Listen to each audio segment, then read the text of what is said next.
নকশি নিচে জামা কাপড় গুছাচ্ছিল। এমন সময় রুমে আসলো মেহরাব। নকশি মেহরাবকে দেখে বিরক্ত হয় খুব। তার দিকে মনোযোগ না দিয়ে নিজের কাজ করতে লাগলো।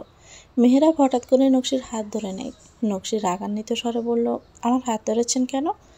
আমার সাথে নিচে চলুন। কেন যাব আমি? আমি বলেছি তাই যাবেন, বলে নকশিকে জোরপূর্বক নিয়ে যেতে লাগলো। নকশি কিছুই বুঝে উঠতে পারল না যে সকাল সকালেই আবার কী কাহিনী শুরু করলো। সে শুধু বিরক্ত হয়ে তাকিয়েই রইল আর মেহরাবের সাথে যেতে লাগলো। মেহরাব নকশিকে তাদের ড্রয়িং রুমে নিয়ে আসে। তারপর সামনে দাঁড়িয়ে থাকা একজন নারীকে বলল, এই নিন, আপনি যাকে দেখতে চেয়েছিলেন সে এসে গেছে। মালিনী বেগম মেহরাবের মা, বেশ স্বার্থপর আর রবি মহিলা, সাথে বেশ অহংকারীও। নকশিকে আপাতমস্তক ভালো করে পরখ করে নিয়ে তিনি বললেন, রিয়েলি তুমি এই মেয়েটাকে বিয়ে করেছ? কি এমন স্পেশাল পেয়েছো এর মাঝে? এর থেকে কত সুন্দরী মেয়ে। আপনার এসব বাজে কথা আমি শুনতে চাইনি। আমার সামনে দাঁড়িয়ে আমার বউকে এমন কথা বললে আমি মোটেও সহ্য করব না। ওর সাথে কিন্তু আমারও সম্মান জড়িয়ে আছে। মেহরাবের মুখে এমন কথা শুনে নকশি অবাক হয়। এমনটা মোটেও সে আশা করেনি। মেহরাব কিনা তার হয়ে প্রতিবাদ করছে। একটু ভালো লাগা কাজ করছিল তার মনে। তবে মেহরাবের করা ব্যবহারগুলো মনে করতে সব ভালো লাগে মিলিয়ে গেল। নকশি শক্ত মুখ করে দাঁড়িয়ে আছে। এমনিতেও কারো সাপোর্টের প্রয়োজন নেই তার। সে এমন অবলা মেয়েদের মধ্যে পড়ে না যাদের হয়ে অন্যকে কথা বলতে হয়। তাই নকশি ঠিক করে নিল এরপরে মালিনী বেগম কোনো অপমানজনক কথা বলে যোগ্য জবাব দিবে। মালিনী বেগম নকশিকে খোঁচা দেওয়ার জন্য প্রস্তুত ছিলেন। তাই তো তিনি বললেন, এই মেয়েকে দেখে তো আমার মিডল ক্লাস ঘরের মনে হচ্ছে। কীরকম সাধারণ সাজসজ্জা! প্যারিস থেকে ফিরে এসে যে এমন একটা মেয়েকে নিজের একমাত্র ছেলের বউ হিসাবে দেখব ভাবিনি। নকশি বলল, হ্যাঁ, আমি মিডল ক্লাস ফ্যামিলি থেকে বিলং করি। আমার সাজসজ্জা এমনই। আপনাদের মতো মুখে এত রংচং মেখে ঘুরি না। তোমার এত বড় সাহস, তুমি আমাকে অপমান করো? তোমাকে তো আমি বলে যেই না নকশির গায়ে হাত তুলবে, তার আগে মেহরাব তার মায়ের হাত ধরে নেয়। চোখ রাঙিয়ে বলে, এগুলো দ্বিতীয়বার করবেন না আশা করি। ও আমার বউ। ওকে যখন আমি বিয়ে করেছি তখনও সম্মান রাখার দায়িত্ব আমার। এখনও আমারই অংশ। তাই আমার সামনে স্পর্ধা দেখাবেন না। না হলে এতদিন জন্মদাত্রী হিসাবে আপনাকে যেতটুকু সম্মান দিয়েছি সেটুকু আর পাবেন না। মেহরাব, তুমি এই বাহিরের মেয়ের জন্য আমার সাথে এমন করছো? ও বাহিরের কোনো মেয়ে নয়, ও আমার বউ। কান খুলে শুনে রাখুন। এরই মধ্যে মোনালিসা সেখানে হাজির হয়। এসব অশান্তি আজ করতে পেরে সে বলে, মম, তুমি আমার সাথে আসো তো। প্যারিসে গিয়ে কীভাবে দিনগুলো কাটালে আমাকে একটু বলো। মেহরাব তাচ্ছিল্য হেসে বলে, কিভাবে আর থাকবেন? নিশ্চয় ওখানে গিয়ে নতুন কোনো বয়ফ্রেন্ড জুটিয়েছিলেন। মালিনী বেগম বেশ লজ্জায় পড়ে যায়। তার নিজের চরিত্র সম্পর্কে তিনি নিজেও বেশ ভালো জানেন। তিনি মোটেও দোয়া তুলসী পাতা নয়। তবু এভাবে একটা বাহিরের মেয়ের সামনে যখন তার ছেলে তাকে এভাবে বলছে তখন খারাপ লাগারই কথা। তাই মালিনী বেগম বেশ কড়া গলায় বললেন, আমার সম্পর্কে এমন কথা বলবে না একদম। তোমাকে কিছু বলি না, এই জন্য কি বলার মতো মুখ কি আপনার আছে? মেহরাবের এই একটা কথাতে চুপ করতে বাধ্য হয়ে যান মালিনী বেগম। মুস্কান বেশ তাড়াতাড়ি মেডিকেল থেকে বাড়ি ফিরল। আজ কেন জানি না তার আরিফের সাথে বেশি বেশি সময় কাটাতে ইচ্ছে করছে। মনে মনে নানা পরিকল্পনা করে নিল সে। এরপর বাড়িতে আসতে সে হতবাক হয়ে যায়। কুজন আজ অনেক দিন পর এসেছে। মুস্কানকে দেখে শুকনো মুখে এগিয়ে এলো। মুস্কানও সামান্য হেসে বলল, কেমন আছো কুজন ভাইয়া? ভালো নেই। কেন, কি হয়েছে তোমার? কুজন দীর্ঘ নিঃশ্বাস ফেলে বলল, আমার বিয়ে হয়ে গেছে মুস্কান। মুস্কান হতবাক হয়ে তাকিয়ে রইল কুজনের দিকে। সে ভাবতে পারছে না কিছুই। হঠাৎ কিভাবে বিয়েটা হলো? সে তো এই ব্যাপারে কিছুই জানলো না। মনে নানা রকম প্রশ্ন করছিল। তাই মুস্কান জবাবের আশায় কুজনের দিকে তাকায়। কুজন কান্না মিশ্রিত গলায় বলে, আমাদের ভার্সিটির একটা মেয়ে আমাকে ফাঁসিয়ে বিয়ে করে নিয়েছে। জানিস, আজ ভার্সিটিতে কালচারাল প্রোগ্রাম চলছিল। আর উর্মি নামের এই মেয়েটাও সেখানে উপস্থিত ছিল।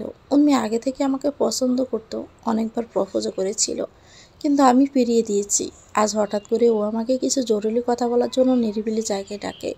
তারপর হঠাৎ করে আমার নিজেকে কাছে টেনে নেয় জোরপূর্বক ঠোঁটে। এমন সময় আমাদের ভার্সিটির কিছু ছেলে মেয়ে সেখানে হাজির হয়। সে সময় উর্মি আমাকে দোষী বানিয়ে নিজে ভিকটিম সেজে বসে থাকে। আরিফ, চয়ন, আবির, মানে আমার বন্ধুরাও আমাকে বিশ্বাস করছিল না। শেষ পর্যন্ত ভার্সিটির উপাচার্যের কাছে কথাগুলো যায়। তিনি আমাদের দুজনের পরিবার লোককেই পাঠান। আমি সবার সামনে নিজেকে নির্দোষ দাবি করি, কিন্তু ওই উর্মি ন্যাকা কান্না করে যে নাটক করছিল সেটা সবাই বিশ্বাস করে নেয়। ওই উর্মির মা বাবা পুলিশ কেস করার হুমকি দেয়। আম্মু সেই সময় ওদের পা পর্যন্ত ধরতে গিয়েছিল। এটুকু বলেই কান্নায় ভেঙে পড়তে লাগলো কুজন। মুস্কানের ভীষণ খারাপ লাগলো। কুজন আরও বলল, এরপরে নাকি ওই উর্মি নামের মেয়েটা শর্ত দেয়, যদি কুজন তাকে বিয়ে করে কেবলমাত্র তাহলে বিষয়টা মিটমাট হবে, না হলে কোর্ট অবধি চলে যাবে। কুজনে বিয়ে করতে চায়নি, তখন তার মা বাবা আত্মহত্যা করার হুমকি দিয়ে তাকে রাজি করায়। সব কথা শুনে মুস্কান অনেক বেশি হতবাক হয়ে যায়। তার কী বলা উচিত সেটাই বুঝতে পারছে না। কুজন হঠাৎ করে মুস্কানের হাত ধরে নিয়ে বলে, আমি জানি এই পৃথিবীর আর কেউ আমাকে বিশ্বাস না করলেও তুই করবি। জানিস, এই সময় না আমার একটা মেন্টাল সাপোর্ট প্রয়োজন। তুই বল না মুস্কান, তুই কি বিশ্বাস করিস যে আমি এমন কাজ করতে পারি না? মুস্কান কিছু বলতে চাবে কি তার আগে আরিফ আসে। কুজনকে দেখে রেগে তেড়ে আসে, ক্ষুব্ধ স্বরে বলে, এই চরিত্রহীন লম্পটটা কি করছে এখানে? একে বের করে দাও এখান থেকে। বলে যেই না কুজনের কাছে আসতে যাবে সেই সময় মুস্কান ডাল হয়ে দাঁড়িয়ে বলে, কুজন ভাই একে কিছু বলবেন না, আমার মনে হয় উনি নির্দোষ। এটা তুমি কি বলছো মুস্কান? তুমি জানো না ও কী করেছে? আমি সবই জানি, ওকে ফাঁসানো হয়েছে। ও নিশ্চয়ই কোনো মিথ্যা গল্প বলেছে তোমাকে বানিয়ে। আমরা সবাই নিজের চোখে দেখেছি। চোখে দেখা সব সময় সত্যি হয় না। আরিফ, মুস্কান ও কুজন পাশাপাশি বসে আছে। মুস্কান কুজনকে পুরা দমই বিশ্বাস করছে। সে আরিফকেও নানাভাবে বোঝানোর ট্রাই করছে যে কুজন নির্দোষ। মুস্কানের কথা এবং কুজনের বারবার নিজেকে নিরপরাধ দাবি করায় আরিফও গলে যায়। তারও মনে হতে লাগলো ওই উর্মি নামের মেয়েটা চক্রান্ত সব। তাই তিনজনে মিলেই পরিকল্পনা করতে লাগলো যে কীভাবে ওই উর্মির মুখোশ খুলে দেবে সবার সামনে। আরিফ বলল, এখন যদি উর্মি সব সত্যি সামনে এসেও যায় তাহলেও বা কী করার? উর্মির সাথে তো কুজনের বিয়ে হয়েই গেছে। কুজন সাথে সাথে বলে ওঠে, আমি এই বিয়ে মানি না, আমার সাথে প্রতারণা করা হয়েছে। সব সত্যি সামনে এলে আমি ওকে ডিভোর্স দিয়ে দিব। মুস্কান সামান্য চিন্তা ভাবনা করে বলে, আবেগ নিয়ে নয়, বিবেক দিয়ে ভাবো কুজন ভাইয়া, তোমার সাথে ওই মেয়েটার বিয়ে হয়ে গেছে। এখন চাইলেও তুমি ওকে ডিভোর্স দিতে পারবে না। কম করে হলো 6 মাস ওর সাথে তো সংসার করতেই হবে। 6 মাস তো দূরের কথা, 6 সেকেন্ডও ঠকবাজ মেয়ের সাথে আমি থাকবো না। আরিফ ও মুস্কান একে অপরের দিকে তাকালো। আরিফ কুজনের কাঁধে হাত রেখে বলল, তুই কি করবি সেটা তোর সিদ্ধান্ত, তবে আপাতত আমরা তোকে সব ধরনের সাহায্যই করব, যাতে তুই নিজেকে নির্দোষ প্রমাণ করতে পারিস। কুজন অনেকটাই নিশ্চিন্ত হয়। এতক্ষণ নিজেকে যতটা একা মনে হয়েছিল, এখন নিজের উপর ঠিক ততটাই ভরসা জন্ম নেয়। মনে হয় এখন সে নিজেকে নিরপরাধ সাব্যস্ত করতে পারবে, আর ওই মিথ্যাবাদী ঠকবাজ উর্মিকেও উচিত শিক্ষা দিতে পারবে। উর্মি নিজের রুমে বসে আছে শান্ত হয়ে। তার মন মেজাজ এখন অনেকটাই স্বাভাবিক। যা চেয়েছিল আজ তাই হাসিল করে নিয়েছে সে। তাই তার আনন্দের কোনো সীমা নেই। মনে মনে নিজেই নিজে তারিফ করে বলল, বুদ্ধি থাকা দরকার তো আমার মতোই থাকুক, এমন বুদ্ধি যে কেউ তার কাঙ্ক্ষিত ব্যক্তিকে নিজের করে পাবে। উর্মি যখন নিজের জয় নিয়ে ভাবতে ব্যস্ত, তখনই রুমে চলে আসে কুজন। এসে রক্তচক্ষু নিক্ষেপ করে উর্মির দিকে। উর্মির বয়ের পাশাপাশি ভীষণ আনন্দ পায়। অবশেষে এতক্ষণ পর কুজনের দেখা পেল। কুজন এসে সরাসরি উর্মিকে বলল, কেন আমাকে এভাবে ফাঁসালে তুমি? আমি তোমার কি ক্ষতি করেছি? আমি ফাঁসিয়েছি মানে? এসব কী বলছো তুমি কুজন? আমরা একে অপরকে ভালোবাসি। Just shut up. আর একটা নাটকও করবে না তুমি। এখানে তো বাহিরের কেউ নেই। এখন অন্তত নিজের দোষটা স্বীকার করো। উর্মি মনে মনে হাসে। সে তো এত বোকা নয়। উর্মি জানে এখন হয়তো কুজন কোনোভাবেই তার মুখ থেকে সত্য কথা বের করতে চাইছে, হয়তো তার কথা রেকর্ড করতে চায়। এই জন্যই তো নিজের নাটক বজায় রেখে বলল, গোটা দুনিয়ার সামনে যা বলেছি এখানেও তাই বলবো কুজন, আমি তোমাকে ভালোবাসি। আমি জানি তুমিও আমাকে ভালোবাসো, কিন্তু তুমি সেটা কেন স্বীকার করতে চাও না? তবে সেদিন অনুষ্ঠানে আমার কাছে এসে তো তুমি এটা প্রমাণ করেই দিলে যে তুমি আমায়। উর্মির এমন কথায় ভীষণ রেগে যায় কুজন। নিজের ফোনে উর্মির সব কথা রেকর্ড করার বন্দি করেছিল সে, কিন্তু সালাক উর্মি সব বুঝে গিয়ে এমন পাল্টা চাল চাললো, যার ফলে কুজন রেগে গিয়ে নিজের ফোন পকেট থেকে বের করে আছাড় দেয়। তারপর তেড়ে যায় উর্মির দিকে। উর্মির গলা টিপে ধরে বলে, শয়তান মেয়ে, তুই কী ভেবেছিস এরকম নাটক করে আমার জীবনে স্থান পাবি? কখনোই না। আমি তোকে কেবল ঘৃণা আর ঘৃণাই করব। উর্মি চূড়ান্ত আত্মবিশ্বাস নিয়ে বলে, একসময় তুমি আমাকেই ভালোবাসতে বাধ্য হবে, দেখে নিও। এমন হলে আমি নিজেই নিজেকে শেষ করে দিব। তবুও তোর মতো বেহায়াকে নিজের লাইফে মেনে নিব না। বলেই কুজন রুম থেকে বেরিয়ে যায়। এদিকে উর্মি কাঁদতে কাঁদতে মেঝেতে বসে পড়ে। সে নিজেই নিজে বলতে থাকে, আমি কি এমন ভুল করেছি? না, আমি কোনো ভুল করিনি। প্রেম ও যুদ্ধে সব কিছুই জায়েজ। Everything is fair in love and war. তাই আমি ঠিক করেছি নিজের ভালোবাসাকে পাওয়ার জন্য যত নিচে হয়ে নামব, তবু আমি কুজনের ভালোবাসা আদায় করেই ছাড়ব। আর এটাই আমার প্রতিজ্ঞা। বলে সংকল্প হয় উর্মি। এক না এক সময় সে নিশ্চয়ই আমার প্রেমিক পুরুষের মন জয় করবে, আর এটাই তার জন্য তাকে যাই করতে হয় সে তাই করবে। তবু নিজের প্রেমিক পুরুষের মনের প্রেমের বীজ বপন করবেই।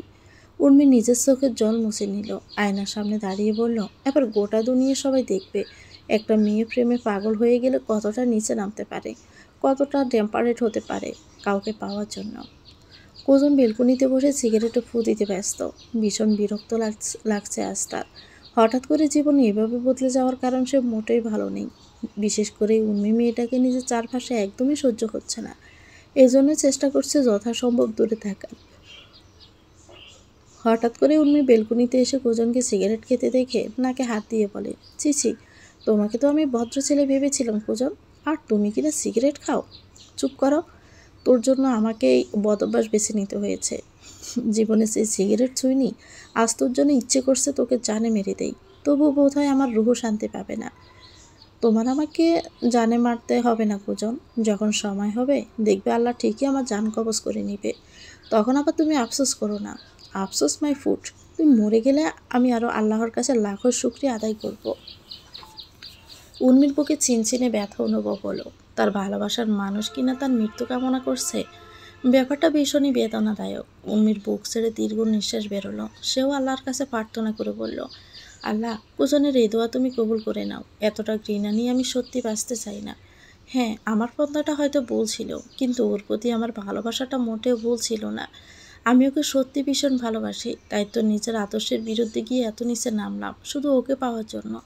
আমি হয়তো অপরাধ করেছি, কিন্তু যা করেছি শুধু ওকে ভালোবাসা নিজের করে পাওয়ার জন্য। এদিকে কুজনের উন্মিকে দেখে ভীষণ রাগ জমে যায়, তাই সে নিজের জ্বলন্ত সিগারেট তার পেটে বুক ধরে। উন্মি চেঁচিয়ে ওঠে। কুজন নিজের স্তম্ভিত পিড়ি পেয়ে সরিয়ে নেয়, কিন্তু ততক্ষণে যা ক্ষতি হওয়ার হয়ে গেছে। উন্মির পেটের অনেকখানি জায়গা পড়ে গেছে। কুজনের একটু অপরাধ বোধ হলেও উন্মির করা অন্যায়ের কথা মনে পড়তে সে বলে, যা হয়েছে একদম ঠিকই হয়েছে। ও আমাকে যে যন্ত্রণার মধ্যে ফেলেছে তার তুলনায় এটা কিছুই না। এদিকে উর্মি কাঁদতে কাঁদতে বেলকুনি থেকে চলে যায়। মেহরাবের সাথে দিনগুলো কিভাবে চলে যাচ্ছে নকশি বুঝতে পারছে না। টানা কয়েকদিন একসাথে থাকার পর নকশির মনে মেহরাবের জন্য যতটা তিক্ততা ছিল তার কিছুটা হলেও লাঘব হয়েছে। আর হবেই বা না কেন, প্রতি পদে পদে মেহরাব যেভাবে নকশিকে সাপোর্ট করে, নিজের মায়ের সব অপমান কথার বিপক্ষে গিয়ে তার হয়ে কথা বলে, এসব নকশির মনে একটা সুন্দর চিন্তাভাবনা সৃষ্টি করেছে। যদিও বা এখনও সে মেহরাবকে মন থেকে পুরোপুরি মেনে নিতে পারেনি, কিন্তু তবু আগের মতো এতটা ঘৃণাও করতে পারছে না। নকশি ওয়াশরুম থেকে ফ্রেশ হয়ে বেরোতেই দেখতে পায় মেহরাব তৈরি হয়ে কোথাও বের হচ্ছে। নকশি সেদিকে বিশেষ একটা খেয়াল না করে বিছানায় এসে বসল।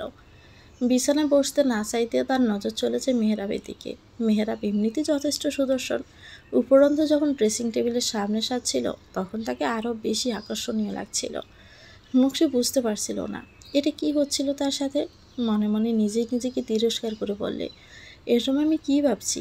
এই মাফিয়াকে নিয়ে এমন ভাবনা শোভা পায় না, আমার এমন ভাবলে চলবেও না। মনে মনে এসব ভাবনা করলেও বাস্তবতা যেন সম্পূর্ণ ভিন্ন। নকশি চাইলেও আর আগের মতো মেহরাবকে ঘৃণা করতে পারছে না, বরং অন্যরকম এক ভালো লাগার অনুভূতি খেলে যাচ্ছিল তার মনে। অন্যদিকে মেহরাবও আর চোখে দেখে যাচ্ছিল, তার চোখেও দেখতে পাওয়া যাবে নকশির প্রতি একরাশ মুক্ততা। তবে কি ভিন্ন দুই হৃদয়ে সন্ধি হতে আর বেশি দেরি নেই? মেহরাব সম্পূর্ণ তৈরি হয়ে নকশির সামনে এসে বলল, আমি আজ একটা জরুরি কাজে শহরের বাইরে যাচ্ছি, 2-3 দিন পর ফিরব। তুমি নিজের যত্ন নিও। নকশি গাঢ় তাড়ামো করে বলে, আমি কোনো ছোট বাচ্চা নই, নিজের খেয়াল নিজেই রাখতে পারবো, আপনাকে আমাকে নিয়ে এত চিন্তা করতে হবে না, বুঝলেন? মেহরাবের কেন জানি নকশির মুখ থেকে এমন তিক্ত কথা শুনে রাগের বদলে তীক্ষ্ণ ব্যথা অনুভব হয়। সে জানে না এমন হচ্ছে কেন। কিছুদিন আগেও তো নকশির এমন তেজালো কথা তার গায়ে আগুন জ্বালিয়ে দিত, অথচ এখন এসব কথা তার মনে বিষাদ সিন্ধুর জন্ম দেয়। এখন কেন জানি না মেহরাব ধীরে ধীরে তার মনের অনুভূতিগুলো উপলব্ধি করতে পারছে। তার মনে নকশির প্রতি যে ভাবনা, যে পরিবর্তন ঘটেছে ধীরে ধীরে, সেটা এখন সুস্পষ্ট হয়ে উঠেছে তার কাছে। যে মেয়েটাকে একটা সময় উপযুক্ত শাস্তি দেওয়ার জন্য বিয়ে করেছিল, এখন কিনা তারই প্রেমে পড়ে গেছে। ব্যাপারটা বেশ দারুণ লাগলো মেহরাবের কাছে। সাথে সাথে সে নিজের মনে সব পরিকল্পনা করে নেয়। মেহরাব নকশির রাগের মুখের দিকে তাকিয়ে কিছুক্ষণ হেসে মনে মনে বলল, এই মেহরাব হারতে শিখিনি নকশি, কিন্তু তোমার প্রেমে হেরে গেছে। তবে না, আমি হার স্বীকার করব না, বরঞ্চ তোমাকে নিজের করে নিব। এর জন্য যা করা দরকার আমি করব। আমাকে শুধু একবার ফিরে আসতে দাও, তারপর আমি তোমার মন জয়ের মিশনে নেমে পড়ব। এমন ভাবনা ভেবে মেহরাব নীরবে প্রস্থান করল। মেহরাব বেরিয়ে যাওয়ার পরেই নকশি করুণ দৃষ্টিতে তাকায় দরজার দিকে। তখন মেহরাবকে ওভাবে কঠিন করে কথা না বললেও এখন তার মোটেও ভালো লাগছে না। বারবার মনে হচ্ছে যাওয়ার সময় এমন কঠিন কথা না বললেই ভালো হতো। এমন ভাবনা মনে আসতে সে নিজেকে বুঝ দিল, না, আমি যা করেছি একদম ঠিকই করেছি। ওই মাফি এমন ব্যবহারই ডিজার্ভ করে। বরঞ্চ আমার উচিত ছিল আরও বেশি খারাপ ভাষা প্রয়োগ করা। উর্মির মন আজ ভীষণ অস্থির হয়ে রয়েছে। আজ সকাল থেকে এমন হচ্ছে তার সাথে। বারবার মনে হচ্ছে কোনো বিপদ হতে চলেছে। এমন ভাবনা পাশে রেখে উর্মি কুজনদের বাড়ির রান্নাঘরে গেল। কাবেরী বেগম রান্নায় ব্যস্ত ছিলেন। উর্মিকে দেখে তিনি মৃদু হাসলেন। আসলে কদিনে উর্মির সাথে বেশ ভালো সম্পর্ক গড়ে উঠেছে তার। প্রথম দিকে যদিও বা তিনি উর্মিকে একদমই সহ্য করতে পারতেন না, বারবার মনে হতো এই মেয়ে তার ছেলের সাথে ছলনা করেছে। কিন্তু তারপরেও এই মেয়েটির মিষ্টি ব্যবহার আর আচরণ দেখে বেশি দিন আর দূরে ঠেলে রাখতে পারেননি। তিনি এখন চান কুজনের সাথে উর্মির সম্পর্কটা ভালো হয়ে যাক। উর্মি রান্না করে আসতে তিনি হেসে বললেন, এসো উর্মি। উর্মি এসে কাবেরী বেগমের উদ্দেশ্যে বললেন, আচ্ছা আন্টি, এই পৃথিবীতে কেউ কোনো খারাপ কাজ করলে তার শাস্তি কি এই দুনিয়াতেই পেতে হয়, তাই না? কাবেরী বেগম রান্নার দিক থেকে মনোযোগ সরিয়ে উর্মির দিকে তাকিয়ে বলেন, হঠাৎ করে এ প্রশ্ন করছো যে? উর্মি একটু দীর্ঘ নিঃশ্বাস ফেলে বলল, ভালোবাসায় আমি অন্ধ হয়ে গিয়েছিলাম আন্টি। ভালো খারাপ সব কিছুর পার্থক্য বলে গেছিলাম। কুজনকে নিজের করে পাওয়ার জন্য আমার উভয় ভুল ছিল। আমার উচিত ছিল ভালোবেসে ওর মন জয় করার চেষ্টা করা, কিন্তু আমি সেটা করিনি। আমি ভুল পথ বেছে নিয়েছি, আর তার ফলও এই 5 মাস ধরে ভোগ করে চলেছি। এই 5 মাসে কুজন একবারও আমার সাথে ভালো ব্যবহার করেনি। সব সময় আমার উপর খারাপ ব্যবহারই করে গেছে। অনেক সময় তার গায়েও হাত দিয়েছে। আমি বুঝি আমি এসবই ডিজার্ভ করি, কিন্তু ও যে একটা কথা বারবার জোর করে বলেছে যে আর 1 মাস পর আমার ডিভোর্স দেবে, এমনটা আমি হতে দিতে চাই না আন্টি। আমি ওর কাছ থেকে আলাদা হতে চাই না। আমি কুজনের স্ত্রী হয়ে থাকতে চাই। যদি ওর স্ত্রী হয়ে বাঁচতেই না পারি, তাহলে ওর স্ত্রী হয়ে মরতে চাই। চুপ করো উর্মি, এমন কথা বলতে নেই। তুমি যা করেছো তা কোনো ভুল বা অন্যায় নয়। এজন্য আমি প্রথম দিকে তোমার মেনে নিতে পারিনি। তবে এখন দেখো, আমি তোমার উপর নরম হয়ে গেছি। তুমি আল্লাহর উপরে ভরসা রাখো। দেখবে একদিন কুজনও তোমার উপর নরম হবে। কুজনকেই তো এই বিষয়টা নিয়ে বেশি সাফার করতে হয়েছে, তাই ওই সবটা স্বাভাবিকভাবে মানতে পারছে না। তবে দেখে নিও, একসময় ও তোমাকে ঠিকই নিজের স্ত্রী হিসেবে মেনে নিবে। আমার মনে হয় না এই সৌভাগ্যটা আমার হবে। বলে উর্মি রান্নাঘর থেকে বেরিয়ে আসে। এমন সময় কুজন রান্নাঘরে প্রবেশ করছিল। উর্মিকে দেখে বিরক্তিকর দৃষ্টি ফেলে তাকে পাশ কাটিয়ে চলে যায়। উর্মি মাথা নিচু করে নেয়। কুজনের চোখের দিকে তাকালে যে সে নিজের জন্য ঘৃণা ছাড়ার কিছুই দেখতে পায় না। তখন তার ভীষণ কষ্ট হয়। কুজন রান্নাঘরে গিয়ে কাবেরী বেগমকে উদ্দেশ্য করে বলে, আম্মু, আমি একটু শাহবাগের দিকে যাচ্ছি। ওইখানে কেন? শুনলাম তো শাহবাগে নাকি কী সব আন্দোলন হচ্ছে। আমি সেই আন্দোলনে যোগ দিতে যাচ্ছি। তুই কি পাগল হয়ে গেলি নাকি কুজন? ওখানে গেলে কত বিপদ হতে পারে জানিস না? আমি একদমই ঠিক আছি আম্মু। বিপদের ভয়ে পিছিয়ে থাকে কাপুরুষেরা। আমি তো তেমনটা নই। কাবেরী বেগম এরপর কুজনকে আটকানোর আরও অনেক চেষ্টা করেন, কিন্তু কুজন তার কোনো কথা না শুনেই বেরিয়ে চলে যায়। যাওয়ার সময় উর্মি পিছন থেকে বলে ওঠে, না গেলে কি হয় না? তোর পরামর্শ কি চেয়েছি আমি? উর্মি তখন দমে যায়।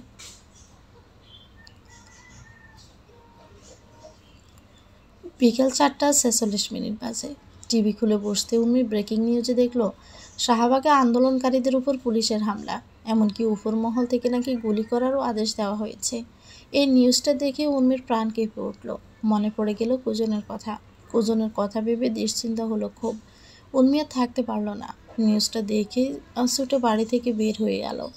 বিভিন্ন অটোরিকশা সিএনজি করে শাহবাগ যাওয়ার চেষ্টা করল, কিন্তু কেউই ওদিকে যেতে চায় না। শেষে একজন সিএনজি চালক বেশি টাকার বিনিময়ে শাহবাগ থেকে কিছুটা দূরে নিয়ে যেতে রাজি হলো। উর্মি সেই সিএনজিতেই উঠে বসলো। শাহবাগের কাছাকাছি এসে ভাড়া মিটিয়ে নেমে পড়ে। তারপর জোরে ছুট লাগালো। ছুটতে ছুটতে বার কয়েকবার হোঁচট খেয়ে পড়ল, তবুও সে থামল না। একটু এগিয়ে শাহবাগের কাছাকাছি যেতেই দেখতে পেল পুলিশ আন্দোলনকারীদের উপর লাঠি চার্জ করছে, টিয়ার গ্যাস ছুঁড়ে মারছে। এরই মধ্যে হঠাৎ করে তার নজর যায় একজন পুলিশ অফিসারের দিকে, যিনি বন্দুক তাক করে আছেন। বন্দুকের নিশানা বরাবর তাকাতে উর্মির চোখ কপালে ওঠে। আন্দোলনকারীদের মিছিলে একদম সম্মুখে সারিতে দাঁড়িয়েছিল কুজন। দেখে বোঝা যাচ্ছে সে আন্দোলনে গুরুত্বপূর্ণ ভূমিকা পালন করছে। বিপদ আজ করতে পেরে উর্মি ছুটে গেল সেদিকে। পুলিশ কর্মকর্তা বন্দুক নিয়ে কুজনকে নিশানা করে গুলি ছোড়েন। উর্মি একদম সঠিক সময় এসে কুজনকে ধাক্কা দিয়ে সরিয়ে দেয়, যার পরে গুলি তার বুক বেদ করে যায়। উর্মি লুটিয়ে পড়ে মাটিতে। কুজন উর্মির নাম ধরে চিৎকার করে এগিয়ে আসে, তার মাথা তুলে নিজের কোলে রাখে। উর্মিকে উদ্দেশ্য করে বলে, এখানে কেন, আর এসব কি? উর্মি দৌড়ে আসা কণ্ঠে বলল, আমি আজ ভীষণ খুশি কুজন, তোমার জন্য নিজের জীবন দিতে পারলাম। তুমি বলেছিলে না আমাকে, আমি যেন তোমার জীবন থেকে চলে যাই। আজ আমি তোমার ইচ্ছেটা পূরণ করে দিলাম। চুপ, একদম চুপ, তোমার কিচ্ছু হবে না। আমি এক্ষুনি তোকে হাসপাতালে নিয়ে যাব। আমার হাতে আর সময় নেই কুজন, আমার একটা শেষ ইচ্ছা পূরণ করবে, আমাকে নিজের স্ত্রী বলে স্বীকৃতি দিবে। হ্যাঁ, তুই আমার স্ত্রী উর্মি। এবার মরে গেলেও আমার আর কোনো ক্ষতি নেই। ইহকালে হয়তো আমাদের দুই হৃদয়ের সন্ধি হয়নি, কিন্তু পরকালে নিশ্চয়ই হবে। আমি তোমার জন্য অপেক্ষা করব। বলে শেষ নিঃশ্বাস ত্যাগ করে উর্মি। উর্মি মারা গেছে এটা উপলব্ধি করতে পেরেই কুজন উর্মির নাম নিয়ে জোরে চিৎকার করে ওঠে।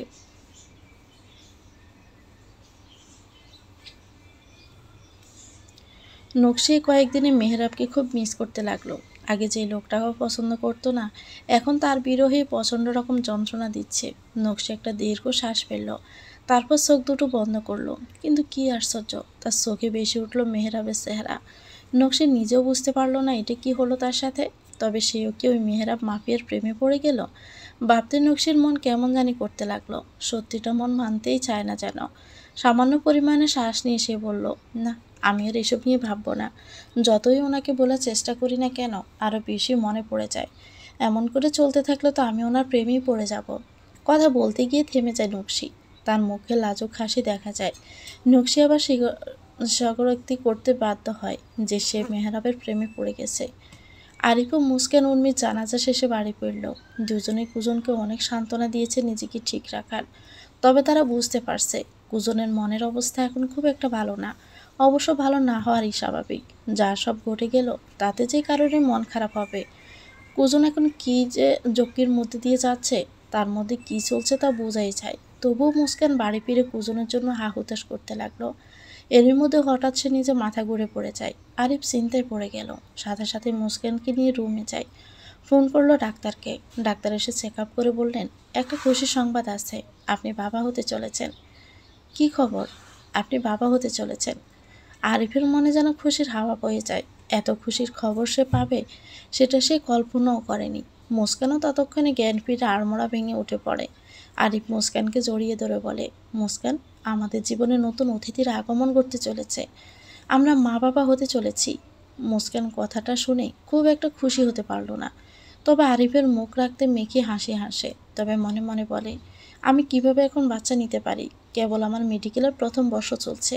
এখন বাচ্চা নিলে তো আমার ক্যারিয়ার ঝুঁকিতে পড়বে। না, আমার এমন কিছু করা যাবে না। আমার এতদিনের স্বপ্ন ডাক্তার হওয়া, সেই স্বপ্নটাই আগে পূরণ করতে হবে। মা তো চাইলে পরেও হওয়া যাবে, কিন্তু একবার বাচ্চার মা হয়ে গেলে পরে আর ডাক্তার হওয়ার সুযোগই পাবো না। তাই আমি এখনই কোনো বাচ্চা নিতে পারবো না। পরে আরিফের সঙ্গে এই বিষয়টা নিয়ে কথা বলতে হবে। নিজের ক্যারিয়ার বাঁচানোর জন্য এখন আমাকে এমন কিছু করতেই হবে। নকশি মোনালিসার সাথে বসে বসে গল্প করছিল। বিভিন্ন বিষয় নিয়ে আলাপ আলোচনা করার এক পর্যায়ে নকশি মোনালিসাকে বলল, আচ্ছা, তোমার ভাইয়া এই পথে আসলো কিভাবে?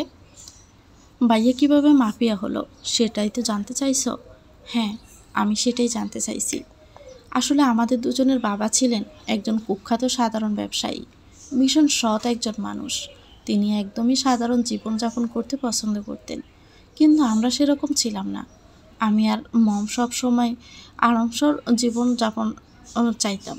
আর ভাইয়া তো বাবার আদর্শে মানুষ হয়েছিল।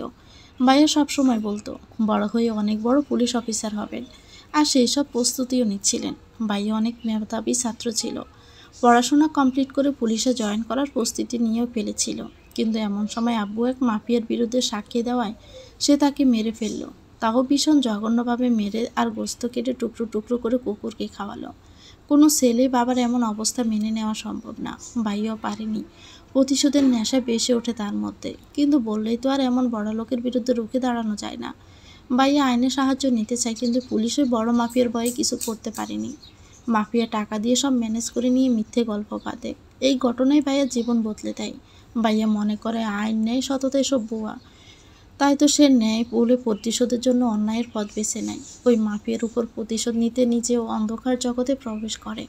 একসময় হয়ে ওঠে কুখ্যাত মাফিয়া, গড়ে তুলে নিজের সাম্রাজ্য। এরপর ভাইয়া বাবার মৃত্যুর প্রতিশোধও নেয়, কিন্তু তারপরে এই অন্ধকার জগৎ থেকে ফিরতে পারেনি। কেন পারেনি? এর সম্পূর্ণ দায় মম। ভাইয়া মাফিয়া হয়ে অনেক ধনী হয়ে গিয়েছিল। মম তো বরাবরই উচ্চাকাঙ্ক্ষী ছিলেন। তাই ভাইয়া যখন মাফিয়া হয়ে এত ধনী হয়ে গেল, তখন ভাইয়াকে নানা রকমভাবে বোঝাতে লাগলো। এমনও বলতে লাগলো, সে এখন এসব ছেড়ে দিলে আমাদের পরিবারের উপর, বিশেষ করে আমার উপর বিপদ আসতে পারে। ভাইয়া আমাকে ভীষণ ভালোবাসে, তাই আমার বিপদের আশঙ্কা থেকে এই পথ আর ছাড়েনি। একসময় মমের সব দান্দাবাজি বুঝতে পারলো, তখন আর কিছু করার ছিল না, কারণ ততদিনে অনেক দেরি হয়ে গেছে। এখন ভাইয়া এই জগতে এমনভাবে আটকে গেছে যে চাইলেও বের হতে পারবে না। নকশি দৃঢ়ভাবে বলে ওঠে, আমি ওনাকে অন্ধকার জগৎ থেকে বের করবই। একদম ওনাকে ওনার আগের জীবনে ফিরিয়ে নিয়ে যাব, আর এটাই আমার চ্যালেঞ্জ। মুস্কান বাচ্চা নষ্ট করার কথা বলতে আরিফের সর্বাঙ্গ জ্বলে ওঠে। পিতৃত্বের অনুভূতি উপলব্ধি করার আগেই যে এমন কিছু শুনতে হবে, সেটা সে ভাবতেই পারেনি। আরিফ মুস্কানের উপর গর্জে উঠে বলল, তুমি কিভাবে এমনটা কথা বলতে পারলে? আমার কথাটা মন দিয়ে শুনুন আরিফ, আবেগ দিয়ে নয়, বিবেক দিয়ে ভাবুন। আমাদের দুজনের বয়স এখন বাচ্চা নেওয়ার জন্য যথেষ্ট কম। আমার ক্যারিয়ার পড়ে আছে। রুহিকে একা সামলাতেই আমি হিমশিম খাই, সেখানে আরেকটা বাচ্চা হলে আমাদের জন্য সেটা বড় একটা সমস্যা তৈরি করবে। তাই বলে তুমি একটা বাচ্চাকে, দেখুন, এটা কোনো বড় ব্যাপার না, অনেকেই এমন করে, এটা স্বাভাবিক। আর তাছাড়া আমরা তো চাইলে পরেও আবার বাচ্চা নিতে পারবো। আরিফ তখন রাগান্বিত হয়ে বলল, তোমার মন বলে আসলে কিছুই নেই। মেয়েরা নাকি মা হওয়ার জন্য অপেক্ষায় থাকে, কত মেয়ে সন্তান জন্ম দিতে পারে না, এই জন্য প্রতিদিন আল্লাহর দরবারে মাথা ঠুকে কাঁদে। আর তুমি? থাক, আমি আর কিছু বলবো না। আমার একটাই কথা, আমি এই বাচ্চা চাই। তুমি যদি সামলাতে না পারো কোনো ব্যাপার না, প্রয়োজনে আমি সারাদিন বাড়িতে পড়ে থাকবো, তবুও আমার এই বাচ্চাটা চাই। আরিফকে কোনোভাবেই বোঝাতে না পেরে মুস্কান হাল ছেড়ে দিল। তারপর বলল, মনে রেখো, এ বাচ্চার কিন্তু সব দায়িত্ব তোমাকেই নিতে হবে। পরে কিন্তু তুমি আমাকে বলতে পারবা না। মেহরাবের ফেরার অপেক্ষায় দিন গুনতে লাগলো নকশি। এরই মধ্যে যে তার পিছন পিছন নতুন ষড়যন্ত্র শুরু হয়ে গেছে, সেটা সে ভাবতেও পারেনি। মেহরাবের মা মালিনী বেগম নকশিকে কোনোভাবেই মেনে নিতে পারেন না। তাই তিনি ষড়যন্ত্র করতে থাকেন কিভাবে নকশিকে মেহরাবের জীবন থেকে সরানো যায়। আর এই থেকেই তিনি যোগাযোগ করেন মেহরাবের প্রধান শত্রু বলে বিবেচিত অন্য এক মাফিয়া আমানের সাথে। আমান তো মালিনী বেগমের নিজের আস্তানায় দেখে খুব অবাক হয়ে যায়। তারপর বলেন, আপনি আমার শত্রু মেহরাবের মা না? আপনি এখানে কি করছেন?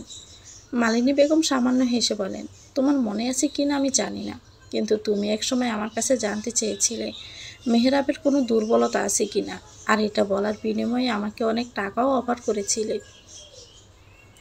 ও হ্যাঁ, মনে পড়েছে, কিন্তু সেটা তো অনেক দিন আগের কথা। আর আমার যতদূর মনে পড়ে, আপনি বলেছিলেন আপনার ছেলে মানে মেহরাবের কোনো দুর্বলতাও নেই। এতদিন তো ছিল না, কিন্তু এখন আছে। কি সেই দুর্বলতা? ওর স্ত্রী নকশি এখন ওর একমাত্র দুর্বলতা। আমার মনে হয় কি, তুমি যদি নকশিকে কোনোভাবে নিজের ভাগে আনতে পারো, তাহলেই মেহরাবকে তুমি জব্দ করতে পারবে। কিন্তু এটা কি এত সহজ হবে? ওই নকশি যদি মেহরাবের সব থেকে বড় দুর্বলতা হয়ে থাকে, তাহলে নিশ্চয়ই মেহরাব ওকে রক্ষা করার জন্য কঠিন ব্যবস্থা করে রেখেছে। মেহরাব এখন কিছু জরুরি কাজে শহরের বাইরে আছে, আর এটাই তোমার জন্য মোক্ষম সুযোগ। তাছাড়া আমি তো আছি তোমাকে হেল্প করার জন্য। সত্যি বলছেন তো? আমাদের সাথে কিন্তু কোনো চালাকি করার চেষ্টা করবেন না। আমি তেমন কিছুই করব না, শুধু আমার অ্যাকাউন্টে একটু বেশি টাকা ঢুকিয়ে দিও, তাহলেই আমি খুশি। বলে দাঁত কেলিয়ে হাসেন তিনি, আর মনে মনে বলতে থাকেন, এভাবেই এক ডিলে দুই পাখি মারবো আমি। ওই নকশিকেও পথ থেকে সরাবো, টাকাও পাবো, আবার মেহরাবও আমাকে অপমান করার উপযুক্ত জবাব পেয়ে যাবে। এই কয়েকদিনে মোনালিসার সাথে বেশ ভালো ভাব হয়ে গেছে নকশির। তাই তো দুই ননদ যা মিলে এখন একসাথে গল্প করছে। তাদের এই গল্পের মাঝে হঠাৎ করে ঢুকে পড়েন মালিনী বেগম। তিনি এসেই বলেন, কি এত গল্প করছো তোমরা? মালিনী বেগমকে দেখে নকশি চুপ হয়ে যায়। কেন জানি না, তার কাছে মালিনী বেগমকে খুব একটা সুবিধার মনে হয় না। মোনালিসা নিজের মায়ের উদ্দেশ্যে বলে, মম, তুমিও এসে আমাদের সাথে গল্প করতে যোগ দাও। জানো, ভাবিনা অনেক কিছু জানে। ভাবির সাথে গল্প করে অনেক মজা। তাই নাকি? কিন্তু তোমার ভাবি তো মনে হয় আমার উপস্থিতিতে খুব একটা খুশি হতে পারেনি। নকশি সাথে সাথে বলে ওঠে, না না, তেমনটা নয়। আমি আসলে সেরকম কিছু ভাবিনি। আপনি চাইলে আমাদের সাথে আড্ডায় যোগ দিতেই পারেন। মালিনী বেগম নাটক করে বলেন, আমি জানি শুরুর দিকে তোমার সাথে অনেক খারাপ ব্যবহার করে ফেলেছি। আসলে কি, আমি ভেবেছিলাম তুমি আমার ছেলের যোগ্য নও। সেই থেকে আমি এমন করে ফেলেছি তোমার সাথে। তুমি এই বিষয়টা নিয়ে আমার উপর রাগ করে থেকো না। আমি এমনটা ভাবিনি। আমাদের সম্পর্কটা স্বাভাবিক শাশুড়ি বৌমার মতো করতে চাই আমি। মালিনী বেগমের কথায় নকশি মোনালিসা দুজনেই ভীষণ খুশি হয়ে যায়। তাদের দুজনের কাছে মনে হয় সবটা এখন ভালোর দিকে যাচ্ছে। যদি তারা মালিনী বেগমের মনে লুকিয়ে থাকা জঘন্য পরিকল্পনার ব্যাপারে জানতো, তাহলে হয়তো এমন ভাবনা থেকে তারাও বেরিয়ে আসতো। পরদিন মোনালিসা তার বান্ধবীদের সাথে বাহিরে আড্ডা দিতে চলে যায়। এই সুযোগটাকেই কাজে লাগান মালিনী বেগম। নকশির সাথে দেখা করে তাকে বলেন, সারাদিন আমি এভাবে বাড়িতে বসে থাকতে থাকতে ক্লান্ত হয়ে গেছি। চলো না, দুজন শাশুড়ি বৌমা মিলে বাহির থেকে কোথাও ঘুরে আসি। নকশিরও এভাবে বাড়িতে চার দেওয়ালের মধ্যে থাকতে ভালো লাগছিল না। তাই সেও মালিনী বেগমের সাথে একমত জানিয়ে বলে, হ্যাঁ চলুন, যাওয়াই যাক। দুজনে বেরোতে চাইলে কুদ্দুস তাদের দেখে বলে, আপনারা কোথায় যাচ্ছেন? মালিনী বেগম বিরক্ত হয়ে বলেন, আমরা দুজনে একটু বাহিরে ঘুরতে যাচ্ছি। কেন, তোর কোনো অসুবিধা আছে? না ম্যাডাম, আমার আবার কিসের অসুবিধা হবে? কিন্তু বস তো আমায় বলে গেছে ওনার স্ত্রীকে সবসময় নজরে রাখতে আর পাহারা দিতে। তাই আপনারা যেখানে যাবেন আমিও সেখানে যাব।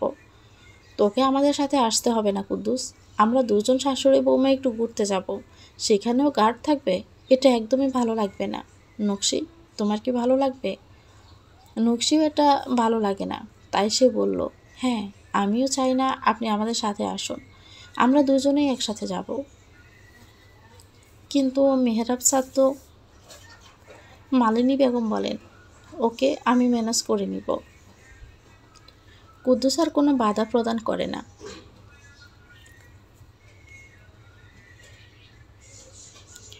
ঘুরতে ঘুরতে একটা নির্জন নিরিবিলি জায়গায় চলে আসে দুজনে। সন্ধ্যা হয়ে যাচ্ছে দেখে নকশি মালিনী বেগমকে বলেন, এখন মনে হয় আমাদের বাসায় ফিরে যাওয়া উচিত। মালিনী বেগম উচ্চস্বরে হাসতে থাকেন। হাসতে হাসতে বলেন, তোর আর পেরা হবে না। ওই দিকে তাকিয়ে দেখ, তোকে নেওয়ার জন্য কারা এসেছে। নকশির পাশে তাকাতেই দেখতে পায় কিছু বন্দুকধারী লোক। ভয়ে তার অন্তরাত্মা যেন কেঁপে ওঠে। তাদের মধ্য থেকে আমান বলে ওঠে, এই তাহলে মেহরাবের সবচেয়ে থেকে বড় দুর্বলতা। এবার আমাকে আমার যোগ্য অ্যামাউন্টটা দিয়ে দাও। আমান বাঁকা হেসে বলে, এত কাঁচা খেলোয়াড় যে আমি নই। এই তোরা সবাই এদের দুজনকে তুলে নে। এবার ওই মেহরাবকে আমি চরমভাবে জব্দ করতে পারবো, কারণ ওর মা এবং স্ত্রী দুজনেই আমাদের নাগালে। তুমি কিন্তু আমাকে ঠকাচ্ছ আমান। মানুষ ঠকানো আমার রক্তে মিশে আছে। বলেই বিকট একটা হাসি দেয় আমান। তারপর তারা জোরপূর্বক নকশি আর মালিনী বেগমকে ধরে নিয়ে যায়। মেহেরা বাড়িতে ফিরে নকশিকে দেখতে না পেয়ে ঘাবড়ে যায়। তড়িঘড়ি করে কুদ্দুসকে ডেকে জিজ্ঞেস করে, নকশি কোথায়? ভাবি তো আপনার মায়ের সাথে ঘুরতে গিয়েছে। হোয়াট? তুই ওদের একা ছাড়লি কেন? তোকে না বলেছিলাম নকশিকে তুই সবসময় পাহারায় রাখবি? আমি তো যেতে চেয়েছি, ওনারাই জোর করে আমাকে নেয়নি। এরই মধ্যে মেহরাবের ফোন বেজে ওঠে। ফোন রিসিভ করতে আমান অট্টহাসি দিয়ে বলে, তোর মা আর বউ আমার কবজায় আছে। যদি তাদেরকে বাঁচাতে চাস তো চলে আয় আমার আস্তানায়।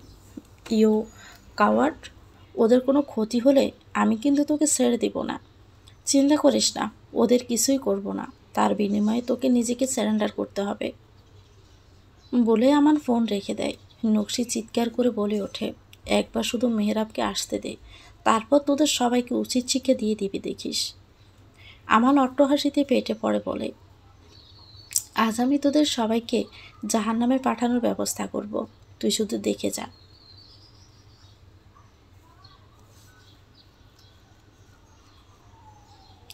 মেহরাব হাজির হয়েছে আমানের আস্তানায়, সাথে এনেছে নিজের গ্যাংয়ের সকল সদস্যদের নিয়ে।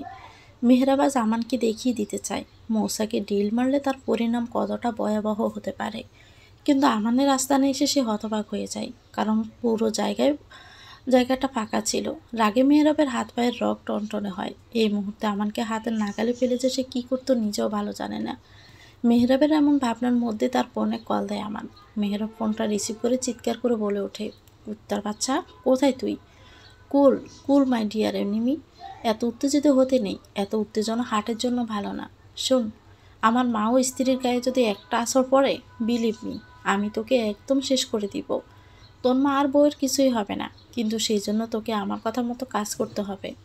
ছোড়ের বাচ্চা, আমাকে গালি দিয়ে কোনো লাভ নেই। তোকে একটা ঠিকানা পাঠিয়ে দিচ্ছি, দ্রুত সেখানে চলে আয়। আর হ্যাঁ, একদম একা আসবি, কাউকে কিন্তু সাথে নিবি না। কোনো চালাকি করার কথা মাথায়ও আনবি না, না হলে কিন্তু ওদেরকে খালাস করে দিব। মেহরা ফোনটা রেখে দেয়, তারপর নিজের গ্যাংয়ের সবাইকে উদ্দেশ্য করে বলে, তোমরা সবাই এখানেই থাকো, আমি আমার মা আর বউকে উদ্ধার করতে যাচ্ছি। কুদ্দুস সাথে সাথে আপত্তি জানিয়ে বলে, এসব আপনি কি বলছেন বস? আমরা এভাবে একা একা আপনাকে যেতে দিতে পারি না। কুদ্দুস, আমি যা বলছি তাই শোন, জেদ করিস না। ওই আমান আমাকে বলেছে একা যেতে, না হলে ও ওদের কোনো ক্ষতি করে দিবে। কিন্তু বস, আপনি একা গেলে ওদের সাথে একা কীভাবে পেরে উঠবেন? আমার সামর্থ্য সম্পর্কে কি তোর কোনো ধারণা নেই? তুই কি আমাকে দুর্বল ভেবেছিস নাকি? আমি চাইলে অনেক কিছুই করতে পারি, তাও নিজে সম্পূর্ণ একা। সেটা আমি জানি বস, কিন্তু কোনো কিন্তু না।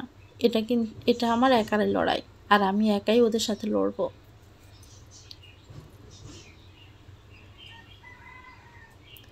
আমান সব দুষ্টু পরিকল্পনা করেই রেখেছে, এখন শুধু মেহরাবের আসার পালা, তারপরে সে নিজে চাল চালবে।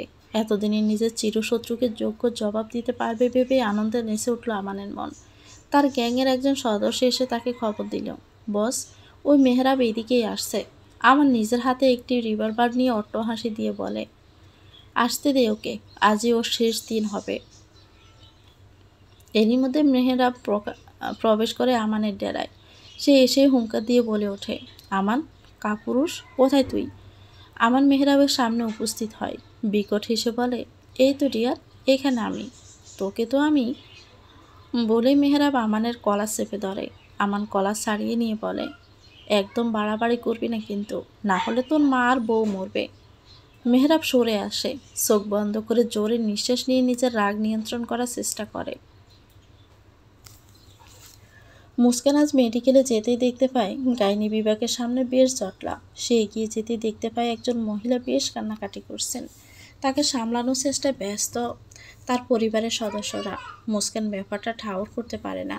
এরই মধ্যে একজন নার্স এসে মহিলার স্বামীকে বলেন, ম্যাডাম, আপনাদের ডাকছে, আপনারা ভিতরে চলুন। মহিলা চিৎকার করে বলতে থাকে, আমি কোথাও যাব না, ওখানে গেলে ওরা আমার বাচ্চাটাকে মেরে ফেলবে। অনেক জোরাজোরি করা হলেও মহিলাকে কোনোভাবেই নিয়ে যাওয়া সম্ভব হয় না। অবশেষে তার স্বামী বাধ্য হয়ে তাকে নিয়ে প্রস্থান করলো সেখান থেকে।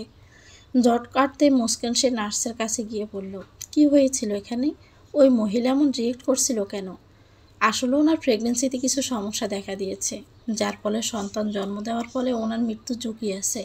এই জন্য ডাক্তার ম্যাডাম ওনাকে বাচ্চাটা নষ্ট করার পরামর্শ দিয়েছিল। আর এটাই উনি মানতে চাইছেন না। ওনার একটাই কথা, উনি মরে গেলে মরবেন, তবুও নিজের বাচ্চার কোনো ক্ষতি হতে দিবেন না। সত্যি একেই বলে মা, যারা নিজের সন্তানের জন্য নিজের জীবন দিতেও দুবার ভাবে না। এতটুকু বলে নার্সটি চলে যায়। তিনি চলে যেতে মুস্কান তার বলা কথাগুলো ভাবতে থাকে। তারপর নিজের পেটের উপর হাত রাখে। তার বিবেক তাকে প্রশ্ন করে, যেখানে মানুষ নিজের সন্তানের জন্য নিজের জীবন বলি দিতে দুবার ভাবে না, সেখানে সে তার সামান্য ক্যারিয়ারের জন্য নিজের বাচ্চা জীবন বলি দিতে চাইছিল। নিজের উপর ঘৃণা জন্মায় মুস্কানের। সে নিজের পেটের উপর মৃদুভাবে স্পর্শ করে, তারপর বলে, আমি নিজের ভুলটা বুঝতে পেরেছি, তুই কোনো চিন্তা করিস না। আমি তোর মা নিজের ভুল বুঝে গেছি। আমি এখন অবশ্যই তোকে পৃথিবীতে আনবো। নিজের মাকে ক্ষমা করে দিস না, এখন আরিফের কাছেও আমাকে ক্ষমা চাইতে হবে। আমান মেহরাবের মাথায় বন্দুক তাক করলো, তারপর বলল, নিজের মৃত্যুর জন্য প্রস্তুত হও। মেহরাব সুযোগ বুঝে বন্দুকটা কেড়ে নেয়, তারপর নির্বিচারে গুলি করতে থাকে আমানের গ্যাংয়ের সদস্যের উপর। কুদ্দুস ততক্ষণে মেহরাবের গ্যাংয়ের বাকি সদস্যদের নিয়ে হাজির হয়। দুপক্ষের মধ্যে দুর্দর্শ লড়াই চলতে থাকে। অবশেষে যখন আমানের দর হালতে বসে তখন আমান একটা জঘন্য চাল চালে। সবার অলক্ষ্যে বন্দুক তুলে নেয় সে স্থানে যেখানে নকশি আর মালিনী বেগমকে বন্দি করে রাখা হয়েছে। মেহরাব কিছু সময়ের জন্য আমানকে দেখে তার পিছনে যেতে থাকে। আমান দৌড়ে গিয়ে প্রথমে মালিনী বেগমের দিকে বন্দুক তাক করলো। বলল, আমি যদি আজ মরে যাই তো মরার আগে মেহরাবের পুরো পরিবারকে শেষ করে দিয়ে তারপর মরব। বলে গুলি চালিয়ে দেয় মালিনী বেগমের দিকে। মালিনী বেগমের বুক বেদ করে যায় গুলি। তিনি মাটিতে লুটিয়ে পড়েন। এরপর যখনই সে নকশিকে গুলি করতে যাবে তার আগে মেহরাব চলে আসে এবং গুলি করে আমানের মাথা খুলে উড়িয়ে দেয়। আমার সাথে সাথেই মারা যায়। মেহরাব গিয়ে নকশিকে বন্দিশালা থেকে মুক্ত করে। এরপরে তার নজর পড়ে মালিনী বেগমের দিকে। সে দৌড়ে গিয়ে তার মায়ের কাছে গিয়ে বসে পড়ে। মালিনী বেগম অনেক কষ্টে নিজের হাত দুটো জোর করে ক্ষীণ কণ্ঠে বলেন, আমাকে ক্ষমা করে দিও মেহরাব, আমি অনেক অন্যায় করেছি। আমার জন্যই তুমি এই অন্ধকার জগৎ থেকে বেরিয়ে যেতে পারোনি। আর আমি নকশির ক্ষতি করার জন্য ওই আমানের সাহায্য নিয়েছিলাম। কিন্তু দেখো, আমি নিজেই অন্যায়ের শাস্তি পেয়ে গেলাম। পারলে তুমি আমাকে ক্ষমা করে দিও। বলে তিনি শেষ নিঃশ্বাস ত্যাগ করেন। মেহরাব নির্লিপ্ত চেয়ে রয়। হাজার হোক মা তো, তার চোখ দিয়ে নীরবে জল ঝরতে লাগে। এক সপ্তাহ পর নকশি খেয়াল করছে সেই দিনের ওই ঘটনার পর থেকে মেহরাব অনেক বদলে গেছে। আগে মেহরাব সবসময় নকশির সাথে কথা বলার চেষ্টা করত, নকশির অ্যাটেনশন পাওয়ার চেষ্টা করত। এখন কেমন জানি এড়িয়ে চলে। নকশি এই রহস্যে ভেদ করতে চায়। তাই আজ সে সিদ্ধান্ত নিয়েছে মেহরাবকে এই বিষয়ে প্রশ্ন করবে। তবে নকশিকে কিছু করতে হলো না। মেহরাব আজ নিজে থেকে নকশির কাছে আসে। তারপর নকশির দিকে তাকিয়ে একটা পেপার এগিয়ে দেয়। নকশি জিজ্ঞেস করলো, কি এটা? Divorce paper. মানে? এটার মানে কি? তুমি জিতে গেলে নকশি। তুমি বলেছিলে না আমি নিজে থেকেই তোমায় মুক্তি দিব? দেখো, ঠিক তাই হলো। আমি এখন তোমায় এই সম্পর্ক থেকে মুক্তি দিতে চাই। কিন্তু আমি তো মুক্তি চাই না, আমি আপনার সাথে থাকতে চাই। সেটা সম্ভব না। তুমি সই করে দাও। আপনি কি সত্যি আমায় ডিভোর্স দিতে চান? হ্যাঁ, সত্যি। আমার প্রতি কি আপনার কোনো ভালোবাসা নেই? প্রশ্নই ওঠে না। নকশির চোখে জল চলে আসে।